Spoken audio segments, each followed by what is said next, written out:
HDS ജീവനക്കാരുടെ ശമ്പള വർധനവ് ഉടൻ നടപ്പിലാക്കണമെന്ന് KN നാരായണൻ ആവശ്യപ്പെട്ടു.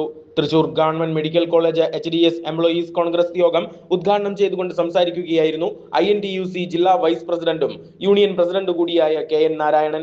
തൃശൂർ ഗവൺമെന്റ് മെഡിക്കൽ കോളേജ് നെഞ്ചിരോഗ ആശുപത്രി HDS ജീവനക്കാരുടെ ശമ്പള വർധന അനിശ്ചിതത്വത്തിലാണ്. മാസങ്ങളായി കാത്തിരിപ്പിലാണ്. ശമ്പള വർധന ഉടൻ നടപ്പിലാക്കണം.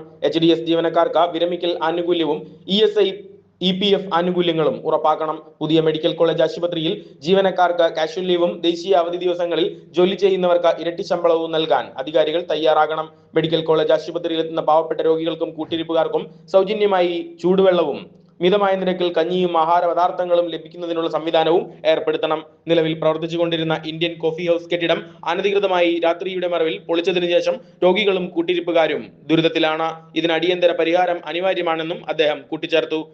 യോഗത്തിൽ CD വിൽസ അധ്യക്ഷത വഹിച്ചു. D Unnikuttan, VP Sheeja, Shobhi PS തുടങ്ങിയവർ പ്രസംഗിച്ചു.